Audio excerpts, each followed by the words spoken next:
Episode में मैंने Abomination of desolation को पूरा समझा दिया था और आज मैं समझाऊंगा जेरूशलम टेम्पल इतिहास और तीसरा टेम्पल भविष्यवाणी के बारे में। मोजेज लीडरशिप का अंदर में मिस्र देश से यहूदी लोगों को कनान देश में पहुंचाने के लिए परमेश्वर का तरफ से काम किया गया था। तो वो लोग इजिप्ट देश से भागते भागते सिनाई पहाड़ का नीचे तक पहुंच गया और वहां पहुंच करके नीचे में कैंप बना करके रह गया था। वो कैंप बना करके रहते समय मोजेज सिनाई पहाड़ में चला गया और वहां 40 डेज 40 नाइट परमेश्वर से बातें किया और उस बात के दौरान परमेश्वर ने 10 आज्ञा को 2 स्टोन टेबलेट में लिखकर परमेश्वर ने मोजेज को सौंप दिया गया था। और फिर परमेश्वर ने मोजेज को समझाया कि आप एक बॉक्स बनाओ जिसका नाम है आर्क ऑफ द कवेनेंट, और वो जो 10 कमांडमेंट लिखा हुआ 2 पत्थर को उस बॉक्स का अंदर में रख देना परमेश्वर ने मोजेज को समझाया। इसलिए जैसे परमेश्वर ने मोजेज को समझाया वैसा ही 10 कमांडमेंट लिखा वाला वो पत्थर को वो ark of the covenant box का अंदर में रख दिया और वो आर्क ऑफ द कोवेनेंट को जहां जहां जाता है 4 आदमी कंधा में लेकर वो लोग जाता था। कनान पहुंचने के लिए 40 इयर्स जर्नी जाते समय वो लोग कैंप बना बना करके रेस्ट करते करते जर्नी जा रहा था।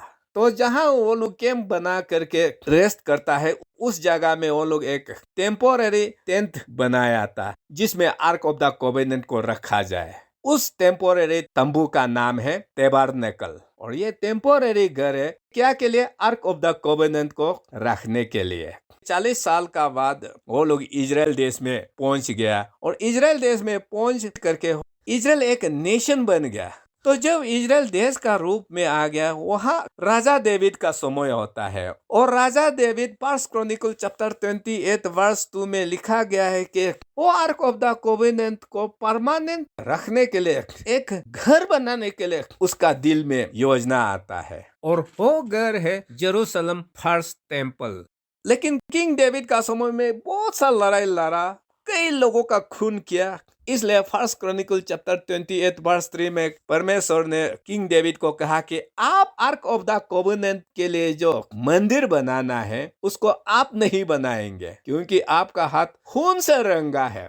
तो परमेश्वर मना करने के कारण से राजा डेविड पहला जेरूशलम टेम्पल को नहीं बना पाया। तो उसने मरने से पहले उसका अपना बेटा सोलोमन को पूरा समझा बुझा दिया कि आप टेम्पल बनाना है कहते हुए। तो इसलिए जैसे डेविड राजा मर जाता है, मरने का साथ साथ डेविड राजा का सिंहासन को सोलोमन लेता है और सोलोमन राजा बन जाता है। और सोलोमन राजा बनते ही फर्स्ट किंग्स चैप्टर 6 वर्स 14 में कहा है कि सोलोमन ने पहला जेरूशलम टेम्पल को फिनिश किया, वो बनाया है बोला है। जेरूशलम टेम्पल को बनाने का बाद यहूदी लोग जेरूशलम टेम्पल में रोज पूजा करते गया, आराधना करते गया।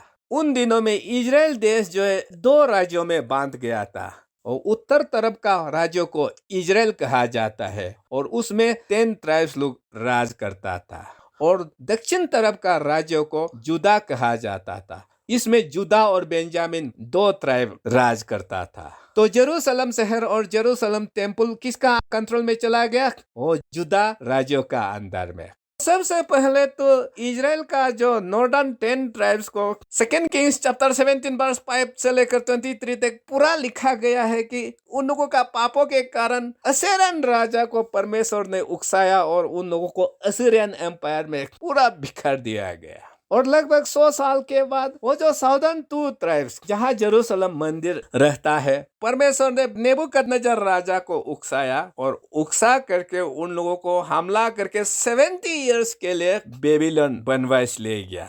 नेबूकदनेस्सर राजा इजराइल देश में 3 बार हमला किया और उसका तीसरा और आखिरी जो हुआ था वो लगभग 586 बीसी करीब में। उस तीसरा हमला में जेरूशलम शहर में नेबूकदनेस्सर राजा दाखिल हुआ और शहर को भी तहस नहस कर दिया और साथ साथ जेरूशलम टेम्पल को पूरा मिट्टी में मिला दिया गया था और मिट्टी में मिलाने का बाद वहां का जितना भी यहूदी लोग जो नेबूकदनेस्सर राजा का अगेंस्ट में खड़ा था ए टू जेड फिल्टर आउट करके बेबीलोन ले गया। और इजराइल देश में कौन रह गया? वो जो लाचार लोग, गरीब लोग, जो नेबूकदनेस्सर राजा का अगेंस्ट में खड़ा नहीं कर सकता, उन लोगों को खेती बाड़ी करने के लिए इजराइल देश में छोड़ दिया गया। यहूदी लोग 70 इयर्स बेबीलोन में रहने का बाद परमेश्वर का तरफ से उन लोगों को लौटने के लिए काम किया जाएगा और वो लोग लौटेंगे कहा गया था। वो भविष्यवाणी को पूरा करते हुए बेबीलोनियन एम्पायर जब समाप्त हो गया था उसका बाद मेदो पर्शिया किंगडम आ गया और मेदो पर्शिया किंगडम आते ही इजराइल चैप्टर 1 में एक राजा आता है जिसका नाम है साइरस। साइरस राजा यहूदी लोगों को अपना देश वापस जाओ, टेम्पल बनाओ, शहर बसाओ, आप लोग वहां रह जाना, यहूदी लोग को भेज दिया गया था।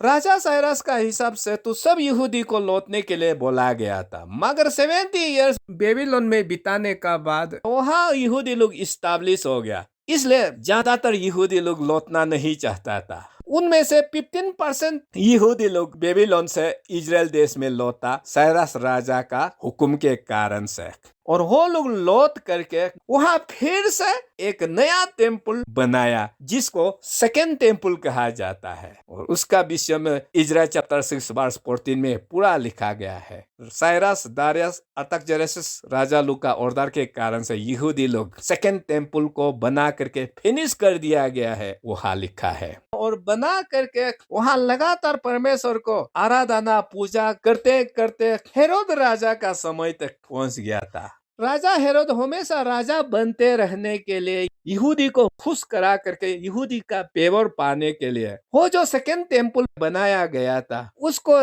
रीमॉडलिंग करना शुरू कर दिया, और वो उसका काम को 20 BC से लेकर 26 AD तक खत्म कर दिया। इसलिए जॉन चैप्टर 2 वर्स 20 में यहूदी लोग क्या कहा है? यरूशलेम मंदिर को बनाने में 46 इयर्स लगा है बोला है, और ये 46 इयर्स जो है वो जो हेरोद ने सेकेंड टेम्पल को रीमॉडलिंग किया था और इतना सुंदर बना दिया था कि उस समय के लिए one of the 7 wonders of the world था बोला है। इसलिए मैथ्यू चैप्टर 24 वर्स 1 में एक बार यीशु और उसका चेला लोग टेम्पल चला गया, और टेम्पल से निकालते समय यीशु का चेला लोग यीशु को कहा कि मास्टर मास्टर, हम लोग का ये टेम्पल कितना सुंदर है। तो उसी समय जीसस साथ साथ चेला लोगों को उत्तर दिया गया था कि आप जिस टेम्पल को मुझे दिखा करके तारीफ कर रहा है, ये टेम्पल जैसे दिख रहा है वो वैसा नहीं रहेगा, वो फिर से मिट्टी में मिल जाएगा। प्रभु भविष्यवाणी किया।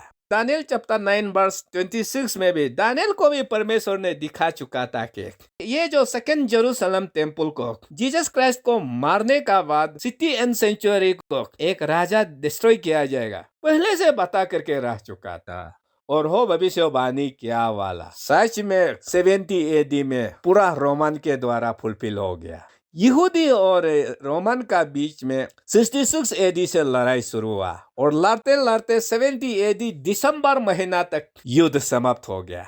तो वो दिसंबर महीना 70 AD में रोमन जनरल टाइटस उसका आर्मी का साथ जेरूशलेम शहर दाखिल हुआ और पूरा शहर को बर्बाद किया, और आखिरी में जेरूशलेम सेकेंड टेम्पल जिसको हेरोद ने सुंदर से रिनोवेशन कर दिया गया था, पूरा बॉम्बार्डिंग करके मिट्टी में मिला दिया गया, और उसी समय से आज तक जेरूशलेम टेम्पल को नहीं बनाया गया है। और आज हमारा समय में वो जो 70 AD में जेरूशलेम मंदिर को जो तोड़ फोड़ कर दिया गया था, उसका पत्थर आज भी जेरूशलेम दीवार का बाहर में पूरा पड़ा हुआ है, वो आप फोटो को देख लीजिए।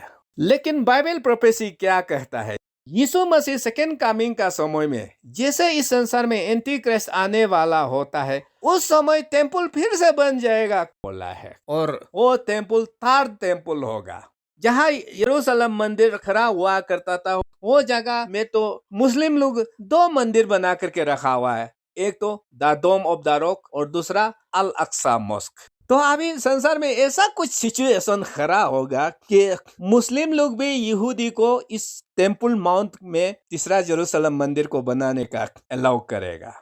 इसके लिए पीस नेगोशिएशन, शांति नेगोशिएशन चल रहा है। प्राइम मिनिस्टर बेंजामिन नेतन्याहू तो टॉप वर्ल्ड लीडर को कह चुका है ऐसा कुछ शांति समझौता लाओ कि यरूशलेम मंदिर इस टेम्पल माउंट में बन जाए। टेम्पल बनाना है बोल करके टेम्पल कमेटी भी यहूदी लोग पूरा तैयार करके रखा हुआ है, ड्राइंग भी बना करके रखा हुआ है। और इस टेम्पल माउंट का जो वॉल का बाहर में यरूशलेम टेम्पल को बनाना है बोल करके दुनिया का अलग अलग जगह से अलग अलग सामान पूरा खरीद करके गिरा करके रख चुका है। तो ये लोग एनी टाइम टेम्पल बनाने के लिए यहूदी लोग रेडी है। और टेम्पल बनने का बाद ओल्ड टेस्टामेंट का हिसाब से पूजा करके परमेश्वर को आराधना करना है बोल करके यहूदी का यूथ लोग को भी पूरा ट्रेनिंग देकर रख चुका है। उसका मतलब क्या है, टेम्पल जल्द बनने वाला है। और 2017 में दुनिया का 70 कंट्री को यहूदी लोग इस टेम्पल माउंट का नीचे में बुला करके थर्ड टेम्पल को बनाएगा कहते हुए वो लोग ऑल्टर रख कर ओपनिंग सेरेमनी भी हेल्ड किया गया था। इसलिए आज का ये शिक्षा का कंक्लूजन क्या है, पहला यरूशलेम टेम्पल को सोलोमन राजा ने बनाया और उसको किंग नेबुकदनेजर राजा ने तहस नहस करके मिट्टी में मिला दिया गया था। मिट्टी में मिलाने का बाद सेकेंड यरूशलेम टेम्पल को बेबीलोन से 15% यहूदी लोग जो लौटा वो लोग बनाया इजरा और नेहेमिया का समय में। और वो सेकेंड टेम्पल को बना करके वर्शिप करते करते जीसस क्राइस्ट का समय तक आ गया था। लेकिन यहूदी लोगों ने प्रभु यीशु को कलवारी क्रॉस पर चढ़ा दिया, जिसके कारण से इजराइल देश में भयानक गॉड का तरफ से जजमेंट आ गया। और 70 एडी में रोमांस लोग पूरा शहर और यरूशलेम सेकेंड टेम्पल को तहस नहस करके मिट्टी में मिला दिया गया। तभी से आज तक यरूशलेम टेम्पल नहीं बना। लेकिन अब की बार तीसरा यरूशलेम टेम्पल हमारा समय में होगा बोला है। और बाइबल कहता है ये तीसरा यरूशलेम मंदिर जब खड़ा होगा उसी यरूशलेम मंदिर में एंटी क्राइस्ट आकर मुझको पूजा करो कहते हुए खुद को गॉड घोषित करेगा बोला है। तो वो गॉड घोषित करने का बाद एंटी क्राइस्ट 3.5 years के लिए संसार को चलाता है। और वो 3.5 years समाप्त होते ही सेकेंड कमिंग हो करके एंटी क्राइस्ट और उसका फोर्स को पूरा तहस नहस करके खत्म कर दिया जाता है। और इजराइल देश समेत सारा संसार यीशु का हो जाएगा और सारा संसार यीशु चलाएगा। इसलिए ब्रदर्स एंड सिस्टर्स, हम सब इन टाइम में है। ये यरूशलेम टेम्पल बनना मतलब ये एक साइन है सेकेंड कमिंग के लिए। और रैप्चर तो यरूशलेम मंदिर बनने से पहले भी हो सकता है। इसलिए हम सबको आत्मिक जीवन तैयार करके रहना है। तो नेक्स्ट में मैं आप लोग को बताऊंगा लैंड डिवाइड प्रोफेसी का बारे में। तब तक के लिए प्रभु आप सबका साथ बना रहे। धन्यवाद।